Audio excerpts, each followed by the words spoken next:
Good morning student. आज हम अपने B Ed first year pedagogy of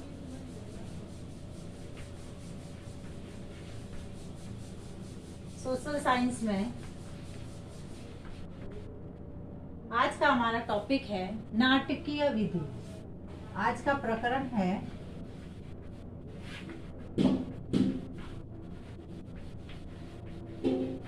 नाटकीय विधि। सामाजिक विज्ञान या सामाजिक अध्ययन के अंतर्गत नाटकीय विधि का प्रयोग। सबसे पहले नाटकीय विधि है क्या, इसका अर्थ। नाटकीय विधि का परिणाम यह होता है कि छात्र अतीत की वस्तुओं, घटनाओं एवं व्यक्तियों के प्रति सहानुभूति उत्पन्न ही नहीं होती, यद्यपि इतिहास का अपनी कल्पना शक्ति से पुस्तकों को रुचिकर बनाने का प्रयास करते हैं। इसके लिए शोध पद्धति एवं नाटकीय विधि एकमात्र साधन है।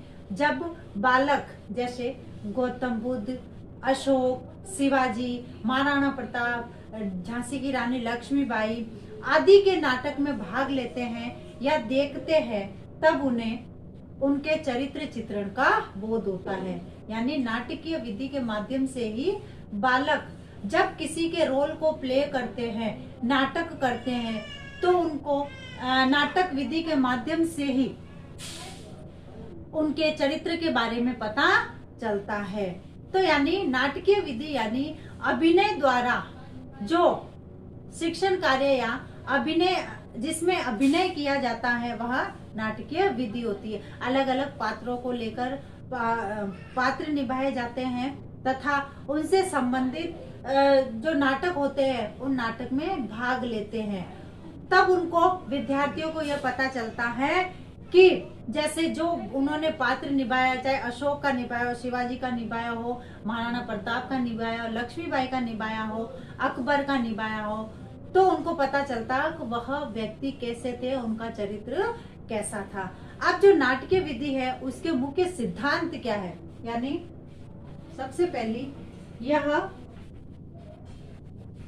पूर्णतः मनोवैज्ञानिक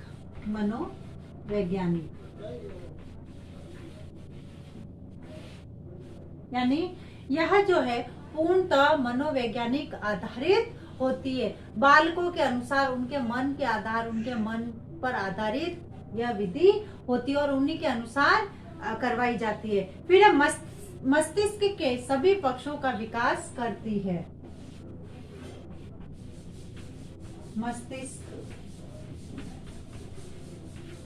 के सभी पक्षों का, बौद्धिक, ज्ञानात्मक, ये जो पक्ष होते हैं मस्तिष्क के, इसके माध्यम से बालक के सभी पक्षों का विकास होता है। फिर इसमें भावात्मक पक्ष को प्रधानता दी जाती है, क्योंकि जब किसी भी चरित्र को निभाता है तो उसमें भावात्मक रूप से बच्चा जुड़ता है। भावात्मक पक्ष, इसमें भावात्मक पक्ष को प्रधानता दी जाती है। फिर इसमें छात्रों को जो ज्ञान दिया जाता है वह खेल के रूप में दिया जाता है। खेल के रूप में ज्ञान देना, खेल रूप में, यानी विद्यार्थियों को जो ज्ञान दिया जाता है, जैसे किसी के बारे में, चरित्र चित्रण के बारे में, चाहे महात्मा गांधी ले लो, जवाहरलाल नेहरू ले लो, या फिर अन्य कोई महान पुरुष ले लो, कोई योद्धा ले लो, उनको खेल के माध्यम से ही छात्रों को ज्ञान प्रदान किया जाता है। फिर विषय वस्तु को मूर्त रूप प्रस्तुत करता है, मूर्त रूप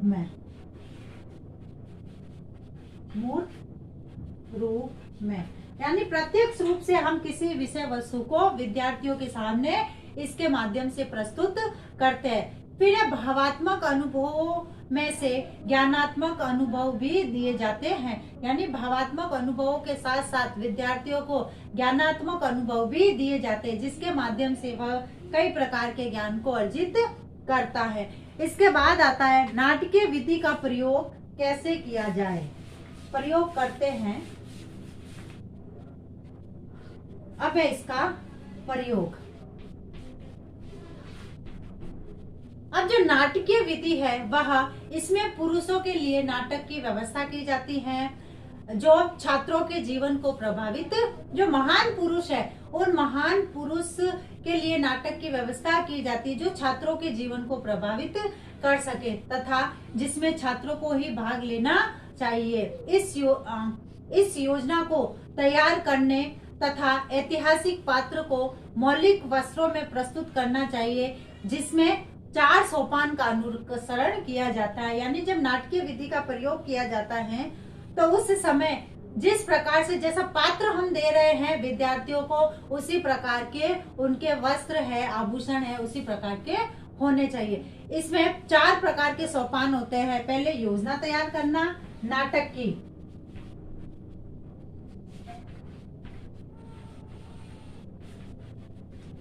जब हम किसी भी कार्य को करते हैं तो सबसे पहले हम उसकी योजना तैयार करते हैं कि हमें कौन सा नाटक लेना है, कौन सा कार्य करना है, किस प्रकार से किसको पात्र क्या देना है, इस प्रकार से योजना तैयार की जाती है। फिर है योजना तैयार करने के बाद नाटक की तैयारी की जाती है। नाटक की तैयारी पात्रों से संबंधित, जगह से संबंधित, जिस प्रकार की नाटक जिस प्रकार का करना है उसी प्रकार से उसी के अनुसार उसकी तैयारी की जाती है। उसमें कौन कौन सी वेशभूषा लेनी है, कौन से पात्र लेने हैं, इस प्रकार से। फिर है क्रियान्वयन का प्रारूप बनाना। क्रियान्वयन का प्रारूप बनाना। अब जो है नाटकीय विधि में जब योजना तैयार होती है, नाटक की तैयारी की जाती है, फिर उसको क्रियान्वयन, उसको करेंगे कैसे, करने का जो प्रारूप होता है वह एक परफॉर्मा तैयार किया जाता है। फिर है नाटक का मूल्यांकन करना। लास्ट में इसका मूल्यांकन होता है कि यह जो नाटक किया है वह कैसा हुआ है तथा कहाँ तक यह सफल हुआ है। अब जो है जब नाटक करते हैं तो उसमें कौन कौन सी विषय वस्तु ली जाती है, इन 4 सोपानों का प्रयोग करते हुए तैयारी की जाती है। अब जैसे जब नाटक करते हैं तो कैसे सब्जेक्ट होने चाहिए, जैसे पोरस और सिकंदर की मुठभेड़ ले लो, महात्मा बोध की जीवन गाथा ले लो, चंद्रगुप्त और चाणक्य की जो है जीवनी ले लो, फिर है भगत सिंह का बलिदान ले लो, महाराणा प्रताप की जीवनी ले लो, रानी लक्ष्मीबाई की जीवनी ले लो, या अन्य जो है जैसे है ना भारत देश पर मुगलों का जो आक्रमण हुआ उससे संबंधित कोई कहानी ले लो या नाटक ले लो। फिर नाटकीय विधि का प्रयोग।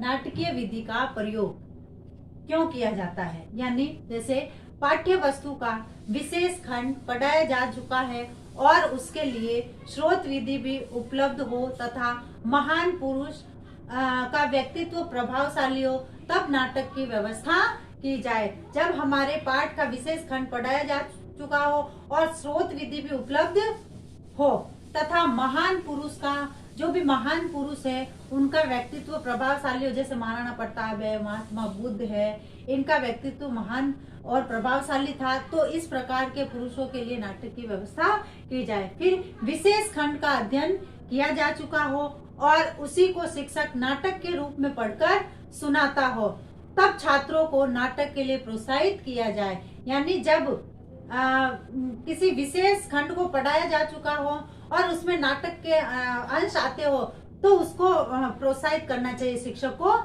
छात्रों को नाटक के लिए। फिर ऐतिहासिक नाटकों के अध्ययन के लिए शिक्षक जब प्रेरणा देता है तो उनमें अधिक महत्वपूर्ण तथा शुद्ध हो उसकी नाटकीय ढंग से प्रस्तुति किया जा सके। उसके बाद है इस विधि का प्रयोग प्रस्तावना के लिए भी किया जा सकता है। यानी प्रस्तावना जब हम करते हैं तो एक छोटा सा नाटक के द्वारा भी हम इसका प्रयोग कर सकते हैं। फिर नाटकीय विधि की विशेषताएं।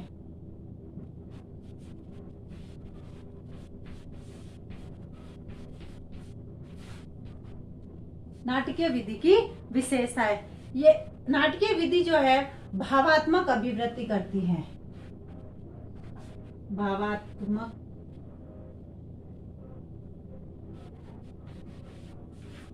अभिवृद्धि, क्योंकि जब पात्र निभाते हैं बालक तो भावात्मक रूप से जुड़कर उन पात्रों को निभाते हैं। फिर राष्ट्रीय एकता एवं भावात्मक एकता के उद्देश्य पूर्ति में सहायक, राष्ट्रीय एकता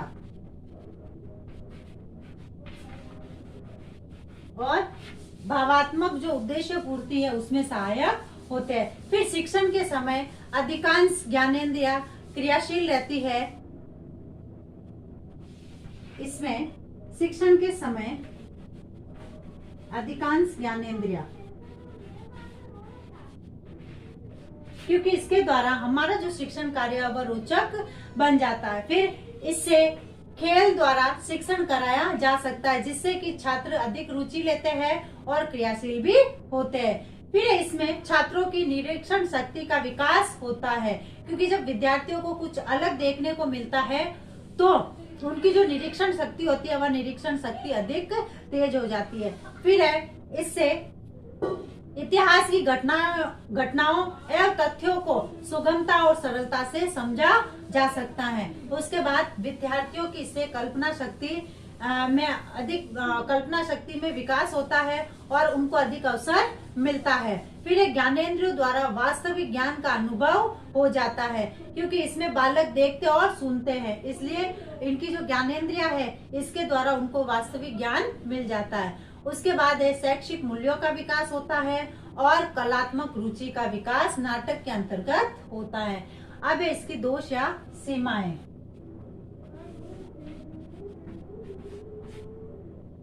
अब जो है नाटकीय विधि जो है वह विद्यार्थियों में अनुशासनहीनता उत्पन्न होती है इससे।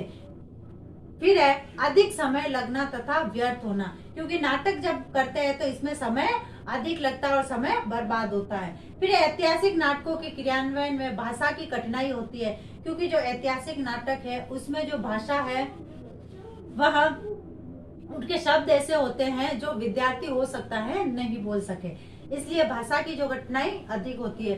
फिर इस विधि के लिए शिक्षक में विशेष गुण होना आवश्यक है। फिर ऐतिहासिक नाटकों का आकार बड़ा होता है, जिससे उनको याद करना कठिन हो जाता है। फिर सभी छात्रों को भाग लेने का अवसर नहीं मिल पाता है। इसमें जो क्रियाशील बच्चे होते हैं वह क्रियाशील बच्चे ही नाटक के अंदर भाग ले सकते हैं। अब है आज का आपका गृह कार्य।